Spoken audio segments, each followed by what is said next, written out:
Miggy. Bye-bye. Bye. Great. I believe we're now live, and I now call upon Prime Minister to open today's debate. Here. Hello. Could I just clarify if the video is ruining the audio quality in any way? Okay, that's fine. Okay. 3, 2, 1. What this debate is about and what this is not about is as follows.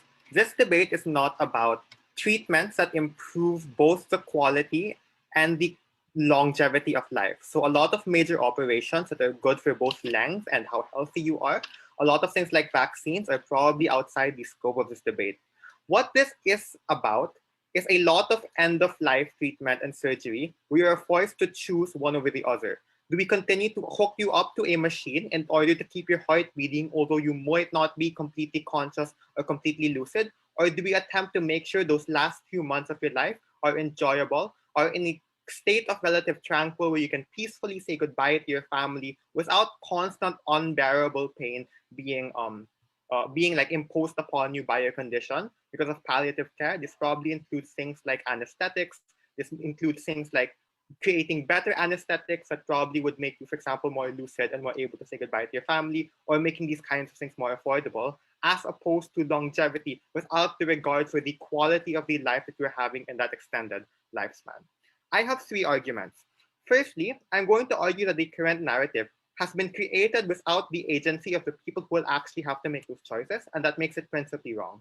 Secondly, I'm going to just compare the diminishing returns of what is often very speculative and very risky technology compared to the assured benefit of knowing that the moment you administer that medicine, it will be less painful, they will be in more tranquil state, and they can probably access a lot of good life decisions in that immediate term. First argument on agency. We think that the current narrative around emphasizing always the longevity of your life, regardless of the quality, is probably created by people who do not have to immediately make those decisions. There are a few reasons for this. Firstly, when you are in a life-ending illness, you're probably going to console yourself with a lot of things, like people saying that it's okay to let go at the end of your life. For example, you might look to a priest who is going to tell you about religious narratives and say that you are coming home to God and you should be okay. 2, I think you're likely not to make these choices simply because of the short-term unbearable pain that they are in and the desire for that to end. So yes, most humans have an abstract fear of death, but when push comes to shove, when you're constantly in pain, many people are going to choose to opt into that painless death as opposed to continued pain. So who do we think does proliferate these narratives in status quo? 1, it's people dealing with the abstract pain of death without the actual knowledge of what it's like to be forced into a life-ending scenario where you must make that kind of choice. 2, it's by people who just simply have no stake in this matter, right? So people like Elon Musk, for example, who think this might be a cool idea, but probably has not spoken to one of these people in his life, or probably has otherwise, just not gone through these kinds of life-altering surgeries that would give him that level of agency. So we think the fact that this choice has not respected the will of the people who are literally in constant pain and would probably like that to end and do not care if they live on paper for 3 months longer, for the sake of someone else or for the sake of society, insofar as they're not conscious. I think the agency of these people has to be prioritized in this debate, regardless of what the consequences of that actual research is. But let's delve into the consequences for a second, because we think there are a lot of problems with the life-extending research that is strengthened in status quo. Before that, I will take the POI. So some people want to live longer, some people want more quality of life. This debate is somewhat about prioritization. So on our side of the house, we're not completely banning research into quality of life. We're just prioritizing one over the other because we believe more people want to live longer. I mean, I've given you 2 reasons why the people who will need to choose one medicine over the other are probably going to choose the one that doesn't cause them immense pain. But, we can also spin that analysis on our side. Like, if Elon Musk wants to live forever, he can invest that with the money he already has without imposing that as a standard for the rest of society. So I don't think that POI wins this debate. So let's talk about diminishing returns. Firstly, there are a few reasons why there are... Information. sorry. Oh, no, thank you. Let's talk about diminishing returns. So I want to first establish that palliative care is very certain in its benefits. So one, you literally immediately alleviate the pain. It's things like administering anesthetics that is cheaper now because you have researched more in it. It's, things that allow you to stay more lucid and say goodbye to your family. In the short term, we are sure that these people are no longer suffering physically. Secondly, that pain alleviation also, as I've been hinting at, allows you to have a greater sense of closure when you bow out of that life. You are not worried about, you can talk to your family because there are not tubes literally stuck into your mouth to prolong your life, to prevent you from talking. And you are able to die in a way that appears somewhat dignified, as opposed to someone hooked up to a machine who cannot move. So I think that is something that ultimately is able to assure us at least some benefit towards these individuals, and the benefit to the people that they will be saying goodbye to before they die. Secondly, we think that these certain benefits do not exist in longevity, both on the angle of the research, kind of research that this looks like, and the people who are going to choose that research. Firstly, in terms of the research itself, I think it is one, incredibly speculative in its benefits. That when we started researching this 20 years ago, we were promised immortality. We were promised that you would live forever in a decent quality of life for so long. But ultimately, all we got in status quo is machines that will probably hook you up for another 2 years, despite you not being conscious because it compromised the quality of your health, or otherwise, you being brain dead and just being there so your family can say goodbye to you, even though you yourself are not conscious. Two, I think a lot of the more high benefit technology has been shown to be inherently very risky. So for example, life extension technology that places the telomerase at the end of your cell that would make them mutate and replicate in order for you to preserve your body more has also been shown to be linked to, for example, outbursts of cancer. So I don't want to belabor the science too much more, but the genes that control cell replication are also the genes that are triggered when cancer mutations happen, and therefore inherent to the parts of your body that you are researching on, you're likely going to have incredibly risky surgery, even as even as money has been poured into these topics. In terms of the people who are going to be choosing this life-extending technology, one, we'd say disproportionately helps people who are already quite benefited, right? So things like very small-scale laser technologies that are able to alter your cells are probably only accessible in the developed world, where there are already robust and functioning healthcare systems, compared to anesthesia that can literally be shipped everywhere because it can be mass-produced.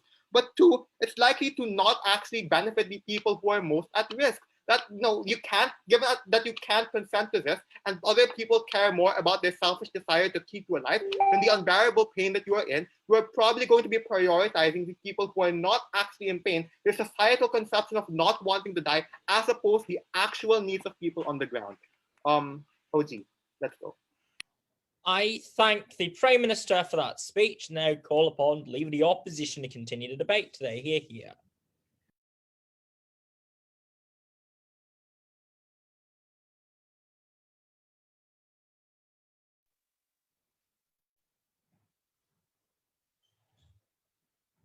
Am I audible?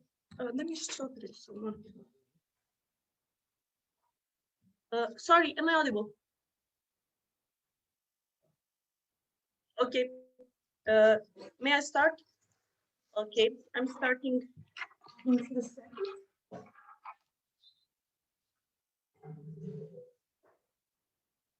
3, 2, 1. Okay, first of all, what this debate is about. This debate is about research, not about what do we have now, but what we are putting our money into and what do we researching. So it is important to note that when we are researching something, you do not know what you will discover. Basically, most efficient vaccine in the world is found on mold, and no one did expect it. Like, you don't just go and say, I will today find a cure for cancer, but you basically are researching into something, discovering how that illness is working, and then you may find something that may improve it. What is important on our side of the house? Longevity. If you're having that, you have a potential to improve both quality of life and longevity of life. But if you're just putting your money into improving life quality, you basically do not have the potential to improve lifespan of people that are sick. So what is important to note here? Longevity is treating a disease, and life quality research done by on life quality is just trying to minimize the symptoms of disease. So basically, you are denying the opportunity to have any to find a cure. What is important on our side of the house? First, to answer on OG, in status quo, you can refuse a treatment. We have many people that are refusing chemotherapy, that are refusing to be treated in some ways that you described, and that will be that is true on both sides of the house. And what is important? Prioritization is important word in this motion. So we do not deny longevity or life quality. We are just prioritizing one than another. On our side, it's longevity, because we think that if we put that our money into that, we can improve life for more people. So what is important about quality of life? A definition of quality of life for many people is like physical absence of pain, because that's how it's defined, and we are already on the great place on that. So there is a little room for improvement on quality of life, and we can, by putting extremely high amounts of money, we can improve only marginal, we can make only marginal benefits. And what is important is that improving quality of life, like minimizing pain, is not specific for certain illnesses. And as we know, one illness can have many implications, and we can't like just put our money into researching all of them and how to cure them all, but we need to be specific into finding a specific cure for specific illness. Okay, so on our point, longevity is correlated with finding cure for certain illnesses, or why is that so? Because treatment for longevity, like you have operations and procedures that are trying to minimize effects on AIDS, on cancer, so they can prolong your life. By minimizing efficiencies of those illnesses, you are basically learning how different cures for that illness are working. And as I said earlier, you don't just go there and say that you will now find cure for some illness, but you are putting extremely high amounts of money into that, and you are researching how some illness is working, and many cures are found by accident. And when that happened, that like in some research, we find something that can improve like your life longevity. Basically, we do that. We imply that on many people. Basically, you will have more people with higher life quality. Why is that so? Because they will have their illness treatment that is better. We may just find cures for some illnesses that we think now that are not possible, and so on. So, what is also important? Your psychological feel, you psychologically feel better when you're hoping you can find cure for your illness and get better. Basically, longevity is how is presented in that way. You feel like you will be the one that will try experimental research and like get better. That someone that you know about some miracles that happen with your illness, and you hope constantly, you hope that you will be the one that will get that miracle, and you say to yourself that is a fight, and basically you're not just waiting for that to arrive and only trying to minimize effects that illness is having on your body, but you're constantly trying to improve both your longevity and your life quality by us putting our money into research of this. So what is worse harm for people that are sick? Basically, as I said, quality of life is defined usually as physical absence of pain, and we say from OO that people change perspective on what quality of life is when they are sick. So basically, we that are healthy, we can impose our views of what we mean that life quality is, and just like decide for many people that we will stop research in that area, and from healthy person's perspective, it's many different. It's so much different. And yes, I will also like to say that when you are sick, your worst fear is fear of death. And by like this whole narrative that we are just trying to prolong your life, you're basically minimizing those psychological harms that you can have when you know you will die. But rather, it is better if you hope that you will live longer, you will succeed to cure your illness. And we say that on our side of the house, those patients will have both better life quality and both a longer life. And in few generations, we will find some many cures for the cancer. And it is really important that their mental state will be better. So basically, there is no health without mental health. And so it is important that people are still not losing hope, that we are promising them something, even if that does not happen to them. It probably, by any chances of probability, it won't happen. Okay, thank you. I thank the LO for that speech. Now call upon the DPM to continue the debate today. Hear, hear. Hello, I hope I'm audible. I'd like the OIS exclusively in the chat, please. Thanks. Starting my speech in 3, 2, 1. If what they want to talk about is how people die with mental health, or how people are at least able to feel like it is comfortable, I think all they promise is a lie, particularly because A, even if you get some level of research, it is still unassured that you're able to actually lengthen their lives. As PM characterized, the majority of these promises are promises of immortality. I think that is always a standard that people are unable to get, as opposed to quality of life, which sure may always be shifted every single time depending on a person, but at least it's far more accessible, and therefore they feel like it is actually a promise that they can fulfill. But secondly, if your promise is that you're going to live a long life and therefore that's going to make you feel happier, this is an assertion. It is unclear to me why people will automatically feel that it is okay if they are unable to be with their support systems, because they are always in bed. They cannot give, they cannot talk to other people, because how they're able to live their life or how they're able to keep their heart running is always to allow the disease to eat their skin, even if they are unable to maintain it.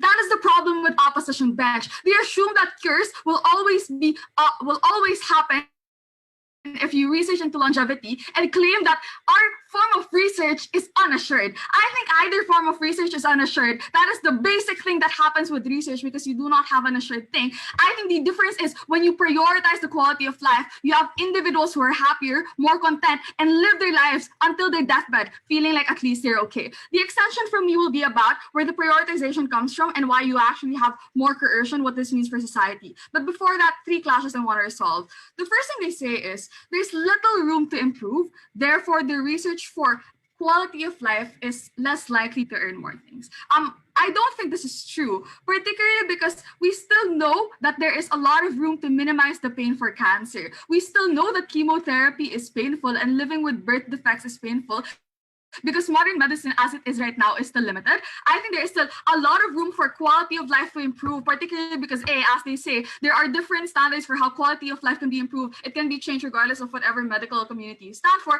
But secondly, I do think that as we grow towards a more inclusive society, like with that world's final, like 100 years in the future, obviously individuals will have new things that they want to fulfill. Therefore, the quality of life is still likely to change, and therefore you still have a lot of room to improve. Secondly, the cures to illnesses also are inexclusive from OP. Therefore, that's still something that we can get to improve on, because on their side, you're not focusing on solving the illness or taking out the virus. You instead are focusing on trying to keep the heart beating, even when the illness eats your skin, even when you're unable to see your family, or even when you have to cut off certain parts of your body. All their benefits are dependent on being able to find a cure. I think that's unlikely, because modern medicine on their side, or in status quo, is only focused on trying to keep your consciousness alive. So a lot of medical medicine is okay with keeping you in comatose. That means that for their side, if you are unable to get a cure, a lot of the research on longevity is moot. On a comparative, if the research in a worst case scenario does manifest on our side for quality of life. We think the comparative is you're still able to reuse it in other applications because quality of life is not singularly dependent on being able to lengthen your life. It can be applied to other researches and other diseases, particularly because it is like about internal studies of your of your body. It's not necessarily about trying to just singularly lengthen your life, but it's about trying to make sure that you have a better blood cholesterol, being able to manage your kidney or things like that. That means that it can also help other forms of research. So even if it doesn't work, obviously it still helps. The difference is where you can basically live normally with diabetes versus and managing your birth control with less disturbances, as opposed to their side where oftentimes there is a trade-off because you cannot assure that the research funding you get will be able to research into both of those things. Therefore, on a comparison where we prioritize things better, we think it's better on our side. The second question I want to resolve is the idea of changing perspectives on quality of life. So I think this is our response to the agency point. I agree. People change perspectives on a quality of life. I don't think that's a bad thing, particularly because a healthy person perspective of a quality of life is the most important thing because they are the least cursed. Obviously, the lives that they live are not harmed by terminal illness or are not harmed by other life disturbances that may change how they perceive the quality of life. Therefore, I think it is okay that we use their standard, but B, specifically because you change the perspectives on quality of life, that you continue to need research and prioritization into it. On a comparative, longevity is always a standard of wanting to live 100 years, wanting to live immortality. I think that means that it's incredibly hard to achieve. The last thing I want to resolve is we want both, supposedly. I think there is a trade-off. Again, there are limited research funding. Longevity is more expensive, so you actually get less research on net versus quality of life. But secondly, if the standard is where people want to live longer, which is the POI to PM, I don't think that what the majority of people want should be the standard for prioritization. Medical ethics about doing no harm, trying to not be as interventionist as possible. This is why modern medicine is steered by medical professionals and not necessarily by people who are elected. This means prolonging your lifespan means you often have more interventions in how you live because you have to put more troops into your body. That often means that it's incredibly more stressful for you because you have to deal with this. But secondly, speculative lifespan research, which they never responded to from PM, are likely to do more harm. This is because medical research are things like stem cell research. Compare this to quality of life, which often are easier to ground or easier to determine because it's an existing thing that already is there, as opposed to trying to nebulously change it based on standards of 100 years or so. Therefore, there's an exclusivity. But the last thing is extending lifespans forces patients to change their lives versus quality of life that allows you to continue doing what you prefer. Therefore, on a comparison, I actually think that we have better agency because if you have better qualities of life, that's when you can actually do parachuting or whatever. Even if it's shorter, I think more people are likely to be happy, and that's what the majority of people actually want if they want to achieve better lifespans. Before I move on to the extension, I'll take a POI if anyone has one. Okay, so at 6, I'll move on to the extension. Where does the prioritization come from? And this responds to the idea of you can refuse medicine. I agree you can refuse medicine, but the problem is modern medicine prioritization perpetuates the status quo because of our technocratic society. Why is it so? Note that the prioritization comes from narratives people built around death and fearing death. This is terrible. This is true because a lot of people are feel like death is so scary. They want to lengthen it. They don't want to see God early. This is terrible because on their side, you actually create a self-fulfilling prophecy that death must be feared. People lie on their deathbeds, told it's okay to not be able to hold their family members close to them, even if inherently as a human person, you want to feel touched, you want to feel loved, you want to feel like you're able to achieve things in your life, as opposed to wanting to just lengthen it. I think that is a trade-off. That's why the trade-off matters. But secondly, you suffer greater complications with regards to health because often prioritizing your lifespan means needing to keep your heart beating, as opposed to wanting to actually resolve what's happening. This is terrible because you often give up on the quality of life that you must get. That is a robbery of how individuals live their lives. We think that is a robbery of their identity and a thievery of how they're able to get social experiences. How does this affect social response to death? We think social coercion exists, so you might live 100 years, but 50 years will always be painful, so you need to work like a horse. But secondly, society forces you to become a productivity machine. When you raise your retirement age, you want to make the most money of that insurance plans. That means that individuals are less able to happily enjoy their lives. Individuals are likely to be instrumentalized by society, unable to have agency. For all these reasons, we take it.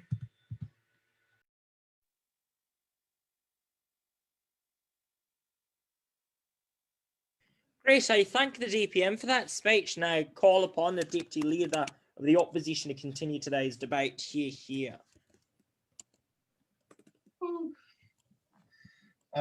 Brian, can you hear me? Yep. Yeah. Starting now.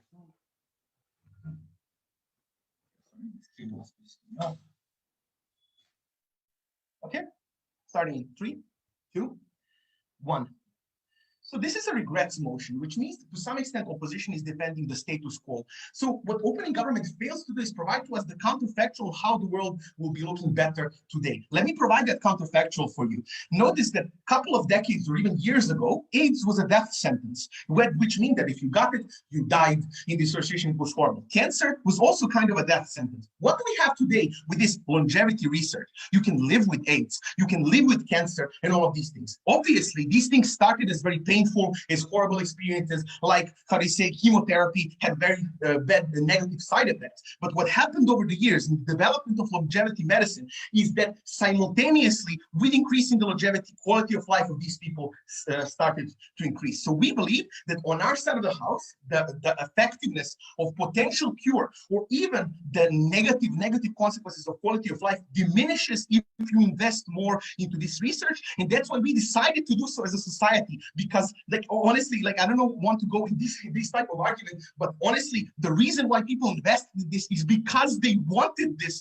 in the status quo. So this is not some weird future debate. This is a regrets motion. Also, notice quality of life is tackling and trying to reduce the symptoms, the impact of the symptoms, while longevity tries to tackle the disease itself, which necessarily means that there is a lot of synergies with longevity when you're tackling the disease itself, which I'm going to talk to you in later. And when you're tackling the symptoms, you're mostly talking about pain, reducing the symptoms, which doesn't necessarily have to do with the disease at all. As we said in our framing, we do not necessarily need, we are prioritizing this as they did in the status quo. Currently, you also have better quality of life in the status quo that has been researched over the years, right? We just prioritize this, and this led us to results like AIDS not being a death sentence anymore or something like this. We also believe that currently we already have painkillers and quality of life that are well enough. So there's a huge diminishing return of researching more into this. I'm not sure what they want, right? They have a lot of painkillers that completely numb you. You don't feel anything, right? It's like, I'm not sure what more is possible in physics and theory to be done in this situation. Let's talk about some other points of rebuttal. How do you say? What they say is this doesn't fulfill the agency of these people, right? But both of these have some agency trade-offs, right? In their side of the house. But on their side of the house, these people have a choice to refuse the treatment. They have a choice to go for painkillers and not go for chemotherapy in this sort of situation. Whilst on our side of the house, if you want chemotherapy and chemotherapy sucks and doesn't exist, you don't have that choice. You just have to go for the medicine. So on balance of agency, we win on that side of the house as well. So being hooked to the machines as well, right? Like they're trying to tackle the worst possible situation on our side of the house. Your vegetative state in this sort of situation. I'm not sure that additional research is able to tackle that thing in the first place. Why is it not able to tackle the disease in the first place? Because it has to deal with the disease itself, the disease that is puncturing your brain and making you not able to move, and all of these things. Cancer, all of these things can be solved by treatment of cancer, not by additional painkillers and all of these things. So if we talk about the vegetative state, this is necessarily tied to the longevity itself. So at the best, it's non-comparative for them, and at worst, as we said, if you research more into this, you're not tackling these sort of most extreme cases in this sort of situation. We are unassured in this sort of situation. Every research is unassured on their side of a house. But as we said, on our side of the house a bit later, on our side of the house, you're not also assured of quality of life will improve as well in this sort of situation. But you have some benefits on our side that I'm going to present now. So we believe there will be more cures, and there were more cures for disease because we researched into longevity itself. What do you need to research when you research into longevity? You need to go in depth what causes the disease, mapping things about the disease, genetic aspect of it, how did this disease develop, symptoms of the disease, all of these things. Notice that necessarily in comparative, you don't have to do this when you're tackling quality of life. Quality of life has to deal with your nerves, have to deal with how you perceive pain, how you perceive, how you see things about like your limbs and stuff. There is not necessarily immediately connected to this. That's why painkillers are ubiquitous and include that you take the same painkiller for AIDS, like if you have ache for AIDS, you have for cancer, you have for different diseases. It's not specific, right? What are the benefits of this specific research that we presented to you? All of this research is very adherent towards finding the cure. It doesn't necessarily mean that we immediately go with the intention of finding the cure. But while you're doing this research in mapping the disease, how does the disease develop, can be used by other researchers researchers to find the cure itself, right? You have synergy there, but also on your process of elongating somebody's life, you're also tackling the disease itself, right? Elongation process of chemotherapy also can be a cure, and it benefited over the years from more research into it. That's what we get on our side of the house. More likelihood of some diseases getting cured, or at least if not cured, that people can live with them. Like as we said, AIDS and cancer, people can live 20, 30 years with completely fine quality of life with this. And it's, how do you say, offensive to say these people have not been improved in that sort of situation. But what they also disregard, right, is that human condition, what they say is, this is societal, that you want to live because society is giving you, sending you this message. No, that's only works in debating, like narrative. I know, Brian, you love narrative motions, but in this sort of situation, fear of death is something that is innate, genetic. Like I'm gonna fear life and death no matter what people tell me, because that's something that is ingrained in my genetic code that I need to avoid, and I need to prolong my life as long as possible. Which means that psychological impact of feeling hopeless is horrible on our side of the house. What Katarina told you. I want PR from CG if they have one.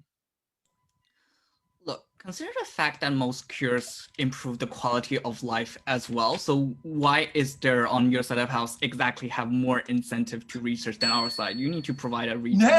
You know why? You know why? Because quality of life on your side of the house cannot be cannot be researching curing cancer on their side of the house. The problem is that what we say at best, it's non-comparative. At worst, we say that researching into longevity leads to more benefits for curing the cancer, whilst researching to specifically painkillers, like and how do you say, quality of life doesn't have that attribute and doesn't, how do you say, translate into one another. That's why it's comparative. But on our side of the house, as I said, like if you want to improve somebody's quality of life, you're not researching cancer itself. You're researching how pain, nerves, brain is interacting with certain agents so that they can move, so that they can feel less pain and all these things. I think that's pretty clear that in our case in this sort of situation. The problem is if you have hopeless people, psychological pain of knowing that you're going to die, that destroys your quality of life. We, as able people who are not disease prone, have different opinions of this because we think, pain is the worst thing that can happen to you. No, hopelessness is the worst thing that can happen to you. Depression hurts. How do you say, hopelessness hurts also physically. No pain-numbing agent can solve that because that's a psychological thing that you feel. And we give these people hope. We give these people opportunity to join these researchers and to have some ability, how to say, to solve their disease. We get more disease research on our side of the house. We get more cures, both opening opposition. Thank you. Great, so I thank the DLO for that speech. Now call upon a member of government to continue the debate today. Hear, hear.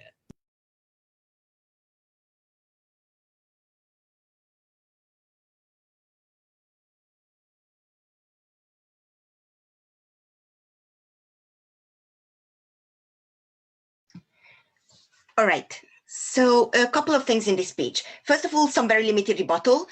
Research into pain or research into curing the disease. Okay, look, something has to be recognized here. If one thing modern medicine can do, it's relieve pain. So we have to notice that researching pain medication and treatment of your condition during a disease is incredibly high returns. We already know a lot. So there is just a minimal effort that has to be done that is correctly not being paid attention to because medical trends extremely prioritize those types of research that basically favor the longevity of life. So for example, there is not enough research into medical marijuana, which seems like a very good option and could probably increase the returns of relieving patients' pain and increasing their life quality if they opt so quite significantly. But because the current trends are not favoring this type of treatment, we don't even get the enough funding to get this minimal funding in and then get the huge return.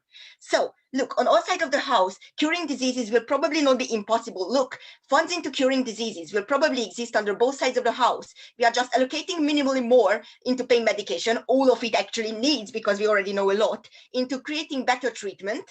And we still have a huge mess of money that we can keep in clinical research. Look, when opposition argues that this is all about research and it does not concern patients at all, I don't think so. The trend in the medical industry mostly affects patients who have to choose between which type of care they would like to get. Look, clinical research can happen on both sides of the house, but when doctors actively advise patients on which type of care they should receive, this is what we are talking about. You can have like 1,000 people limited trials on universities, researching into the cure of the disease on both sides of the house. But what is different is what your doctor tells you to do when you are going into their office with having cancer.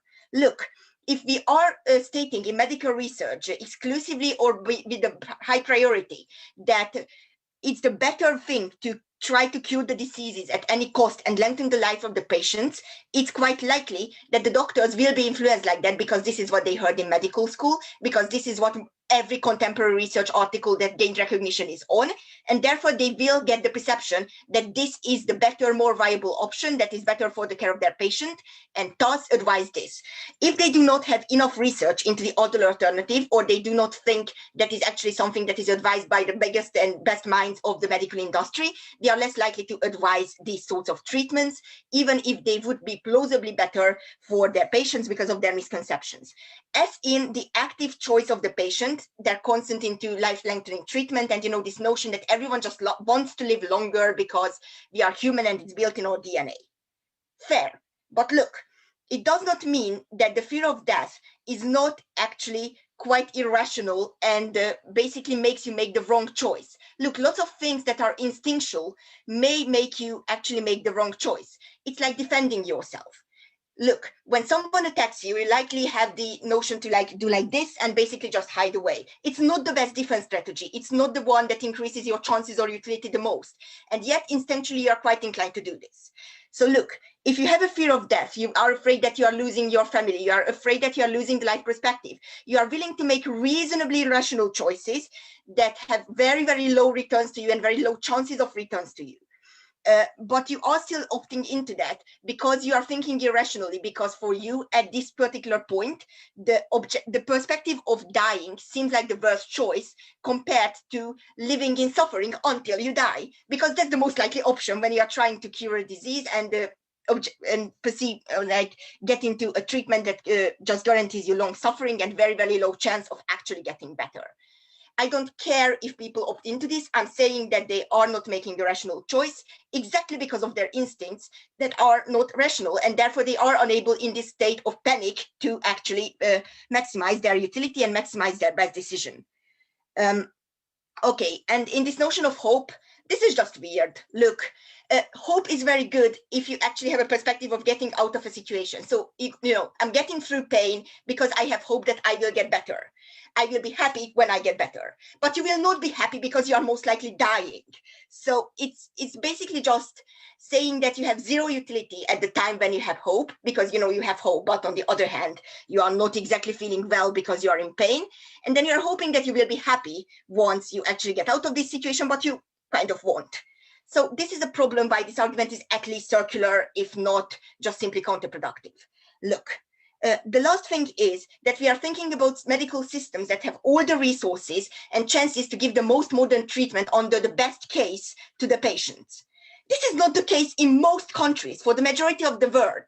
Look, in leading US medical research, you may be able to provide patients with the best treatment or care that the current medical industry has. But just look a bit further, look to Central and Eastern Europe, not too underdeveloped. They are using 20-year-old chemotherapy technologies to try to keep their patients alive, usually failing to do so, because the current medical research exclusively advises every medical practitioner to try to lengthen the life of their patients. I'm taking CO. Nope. Anyways, cool. So the medical industry is trying to push you into lengthening the life of your patients, even if it's not their best choice objectively. And look, the second thing is that funds in these systems, which are underfunded and understaffed, are very limited. And if you as a medical practitioner aim to lengthen a patient's life, they need significantly more treatment. Please accept that. In lots of cases, palliative care simply goes with little to no treatment or just pain relief and pain medication. This is significantly lower cost. Now then, when you as a medical system opt into taking this tough route of trying to keep your patients alive, even if we cannot prove that there is an objective benefit on those who are receiving this particular type of care on either side of the house, we are still proving that at least we can allocate resources to those who actually have a chance of, for example, their disease being recognized and therefore cured, or, for example, to those who would be significantly more likely to live with more medical attention dedicated to them. We are taking away resources directly by, for example, a doctor taking someone every day who is in the last stage of their cancer to chemotherapy, compared to them actually, for example, looking at the patients who are coming in and noticing that they have cancer that is curable on time. So in the less developed nations, we are actually making a trade-off here, and we are actually sacrificing people who will be curable with a good quality of life for those who can have this questionable utility of staying alive a bit longer or living a bit happier life on one side of the house. Thanks. I thank the member of government for that speech. I now call upon member of the